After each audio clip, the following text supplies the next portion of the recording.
Olá, alunos, tudo bem? Vamos aqui começar o nosso segundo bloco, falando um pouquinho sobre dando continuidade às emoções, ao autoconhecimento. E antes eu queria falar para vocês a respeito do nosso primeiro bloco. Gostei muito das participações nos fóruns, tá? Entenderam a importância da inteligência emocional, de controlar as nossas emoções, de usar essas emoções para poder sermos pessoas melhores. Conhecimento, autoconhecimento é uma chave importante para o aprendizado, para sermos pessoas melhores. Então, gostei bastante da participação de vocês, parabéns. Vamos continuar, né, com esse empenho, sabendo que nós somos os nossos grandes construtores na nossa vida pessoal, na nossa vida profissional, principalmente, ok? Também com relação ao vídeo que foi passado para vocês na aula presencial, que fala sobre relacionamentos interpessoais, aquelas dicas que a palestrante dá lá a respeito de que somos pontes de comunicação. Aquela pessoa tem que saber ouvir o que é que ela vai interpretar. Às vezes a gente se antecipa muito às nossas percepções e esquece de parar e pensar um pouquinho. Então, sempre dependendo muito do nosso posicionamento, da nossa postura, que isso é fundamental, certo? Então, hoje, no nosso segundo bloco, a gente vai falar a respeito da excitação, a respeito da dissonância cognitiva, situações, problemas que podem surgir no nosso dia a dia, como é que eu posso encarar isso aí, a questão do nosso suporte emocional, grupos de apoio que pode ter dentro das empresas, né? Os retrocessos, que faz parte também do nosso desenvolvimento como pessoa. Às vezes a gente dá uma caída, a gente tem uma recaída, né? Mas tem como nos recuperar. E a motivação, que hoje a motivação é algo muito importante para todos nós. E a gente vai conversar um pouquinho sobre isso. Então, com relação ao controle da excitação. A excitação é um componente do sistema emocional que se caracteriza por alterações fisiológicas. Então, a gente fica excitado, quando a gente fica agitado, fica vermelho, o coração bate mais forte, a barriga fica fria, né? Isso vai depender muito da nossa reação de raiva, de amor, de bem-estar, de agressividade, tá? Então, para desenvolver a autoconsciência, é necessário observar que sentimentos tendem a associar-se a sensações físicas específicas. O nervosismo, estômago contraído, raiva, rubor. Então, isso que a gente vem falando. Controlando os níveis de excitação para maximizar o meu desempenho. Então, mais uma vez, volta àquela questão. Quanto mais eu me conheço, mais eu vou ter um desempenho bom, certo? Se alguém chega e me trata mal, vocês que vão ser ali atendentes, vamos dizer, né? De secretariado executivo. Então, se vocês estão ali, chega uma pessoa para um atendimento que ela não te trata bem, que ela está agressiva, então você tem que entrar na mesma linha dele? Claro que não. Vocês estão estudando e sendo preparados para isso, para entender, para conseguir controlar essa excitação, essa raiva, esse sentimento que pode vir de imediato para vocês, tá bom? De muitas formas, o que caracteriza os indivíduos maduros é a habilidade adquirida de dominar a si mesmo. Controlar seus desejos, seus caprichos, impulsos e emoções, em vez de serem controlados por ele. Vocês devem conhecer muitas pessoas que às vezes se deixam controlar pela emoção, se deixam tomar por aquela raiva, por aquele rancor, né? Então, isso vai vir com o conhecimento, o autoconhecimento, a autoconsciência, com a inteligência emocional que vocês já sabem e que vocês sabem o quanto é importante conhecer. A dissonância cognitiva. A dissonância cognitiva é aquela ideia de que são ideias que não se batem, né? São ideias contrárias, dissonantes, né? Que não combinam. Cognitiva do nosso pensamento, do que a gente sente, tá? Então, você já deve ter notado que as pessoas mudam o que dizem, para não entrarem em contradição com o que acabaram de dizer. Isso acontece porque as pessoas procuram coerência em suas atitudes e comportamentos. Então, às vezes, você, para não entrar em conflito com alguém, você diz, tudo bem, você muda, né? Então, isso é uma dissonância cognitiva, né? Tem momentos que isso vai ser muito bom, porque você sabe que Às vezes não vale a pena você estar batendo, né, de frente com aquela pessoa que já é tão dura nos seus pensamentos, nas suas opiniões, então você faz essa dissonância, certo? De acordo com a teoria da dissonância cognitiva de Festinger, existe uma tendência nos indivíduos de procurar uma coerência entre suas cognições. Cognições que eu já falei para vocês são as nossas convicções, as nossas opiniões, nossos pensamentos. Quando existe uma incoerência entre atitudes ou comportamentos, que é a dissonância, algo precisa mudar para eliminar a dissonância. No caso de uma discrepância entre atitudes e comportamentos, às vezes você tem uma atitude diferente, né, do que você fala, então isso também é dissonante. É mais provável que a atitude vai mudar para acomodar o comportamento. Vocês têm que saber com relação a essa dissonância, que às vezes você vai ter que mudar um comportamento seu ou uma opinião sua para que não tenha mais aquela discrepância. Ah, mas então eu vou estar sendo Maria vai com as outras. Não é isso. Né? O que a gente está falando aqui da dissonância é justamente para quê? Para que não vão existir conflitos de ideias. Né? A minha opinião não é igual à tua opinião. Agora, para isso, a gente tem que também respeitar o outro. Né? Às vezes a gente muda, não, realmente você me convenceu. Então, isso não quer dizer que você deixou de ter sua opinião, o seu ponto de vista. Mas o outro argumentou ao ponto disso, né? De ter um convencimento de você, não, realmente isso faz sentido agora para mim, certo? Então, nem sempre essa questão de mudar de opinião é algo negativo, pelo contrário. Isso mostra que você é uma pessoa aberta, flexível, que gosta de aprender, tá bom? Dentro do ambiente de trabalho, pessoal, vocês acham que vai existir situações problemáticas que vocês vão ter que resolver? Vocês como na linha de frente de uma equipe? Claro que vai, tá? Então, se para você a vida é uma série de situações que exige algum tipo de reação, então nenhuma situação é inerentemente problemática. É a ineficácia da sua reação que torna a situação problemática. Temos a tendência de negar os problemas porque eles, em geral, nos perturbam, mas negá-los não faz com que desapareçam. Então, quando surgir uma situação problema, nada de fugir desse problema. O amadurecimento vai vir como? Como você vai encarar esse problema. Como vai ser a tua atitude de encarar esse problema. Perdi um documento, vou ficar assim? Vou deixar para lá até a bola de neve aumentar? Não, de jeito nenhum. Então, você vai ter que saber como é que eu consigo aquele documento de novo, já pedir a ajuda de alguém, certo? Então, encarar o problema faz com que você deixe de transformar aquelas velhas bolas de neve, que a gente chama, né? Então, assim, por exemplo, às vezes você está com tua vida financeira, isso aqui a gente pode dar um exemplo, tua vida financeira com problema. A fatura do cartão chega, você não quer nem olhar para a fatura do cartão, guarda lá. Não, vou deixar para depois. A conta do telefone chega, não, deixa para depois. E aí? O depois vai chegar. Chega a cobrança, corta a linha, corta o crédito. E aí? Será que é melhor deixar a poeirinha embaixo do tapete?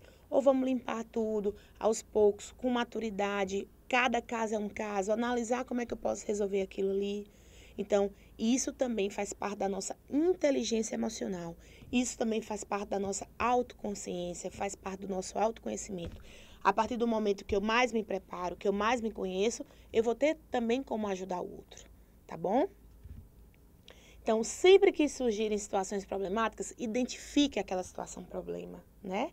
Formule um problema de modo específico e concreto, você o coloca em foco e obriga-se a ver o que é relevante e o que não é.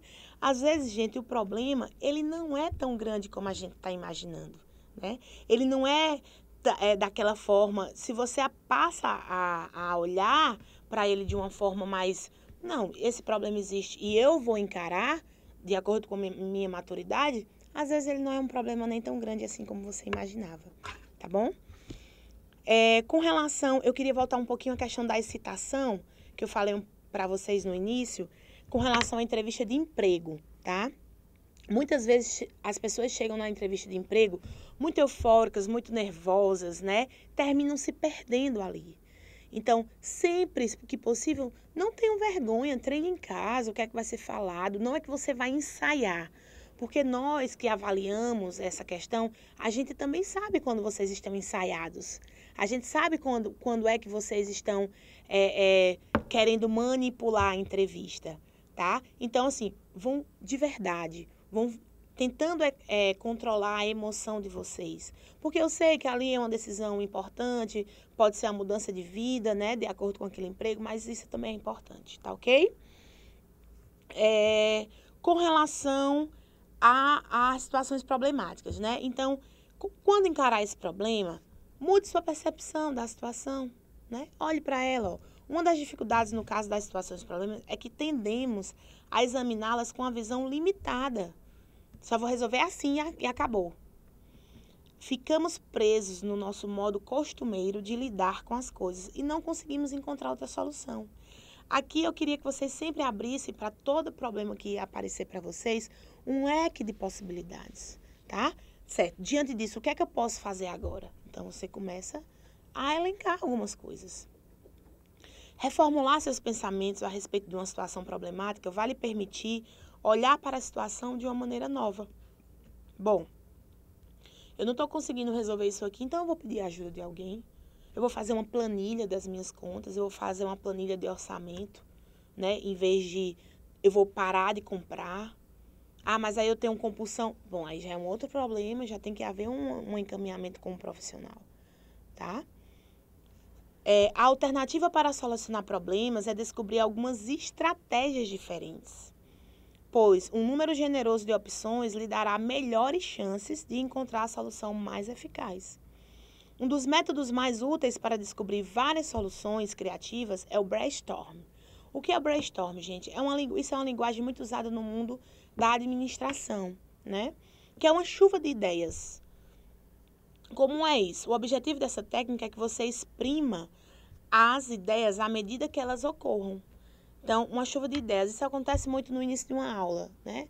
Pronto, o que é que você imagina sobre psicologia? Então, fala, a psicologia é uma ciência, é isso, é aquilo. Então, você vai escrevendo. Isso é uma chuva de ideias, para depois a gente formar um conceito. Então, diante os problemas que surgirem para vocês, usem essa chuva de ideias, usem esse brainstorm, tá? Eu não estou gostando do meu trabalho atual. E aí? Vou fazer o quê? Vou pedir conta, vou começar a dar trabalho, vou botar atestado médico, vou conversar com o meu chefe, vou procurar um outro emprego, vou procurar um currículo, vou pensar por que eu não estou gostando, vou me atualizar, vou fazer um curso de capacitação. Então, tudo isso são ideias que podem surgir diante de uma situação problema, tá? Isso é que você faz diante de qualquer problema que surgir, para não ficar só naquela linha de pensamento, tá bom?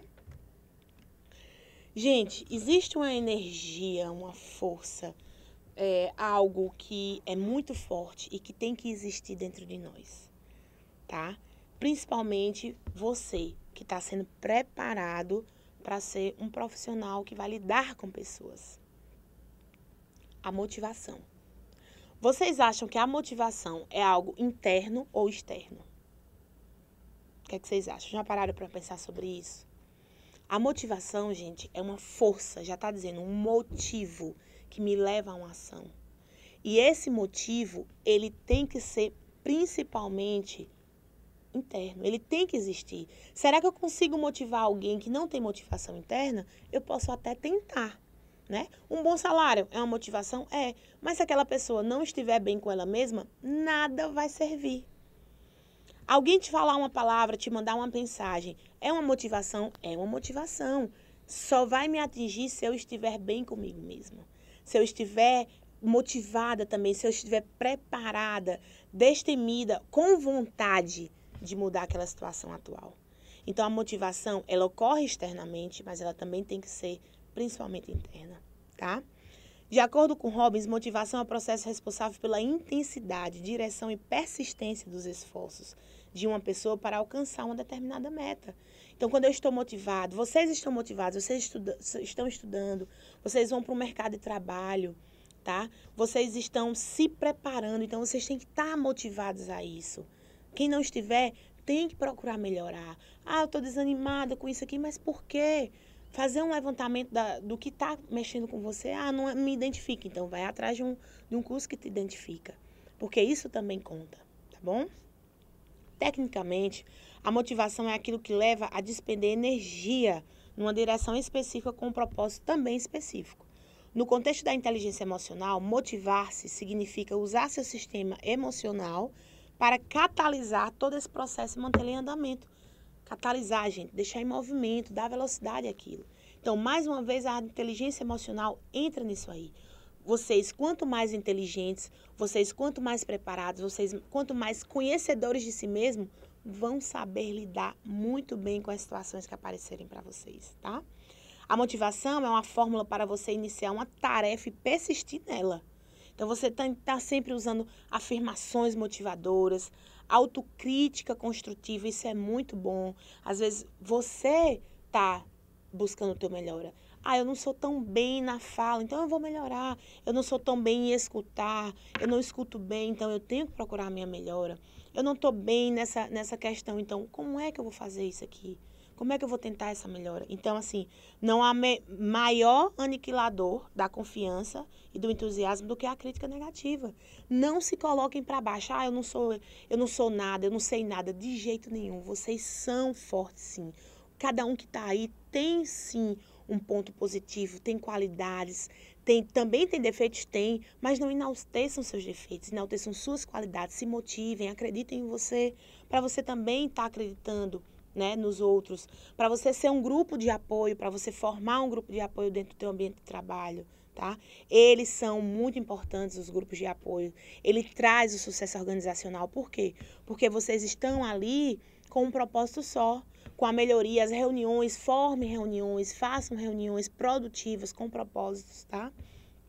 Então, para desenvolver relacionamentos reciprocamente motivadores, você precisa determinar o que deseja daqueles grupos, do que deseja daquelas pessoas, né? Saber como obter a motivação, certo? Saber retribuir também, isso é muito importante, dizer para o outro, obrigada, você contribuiu com isso aqui para o meu grupo.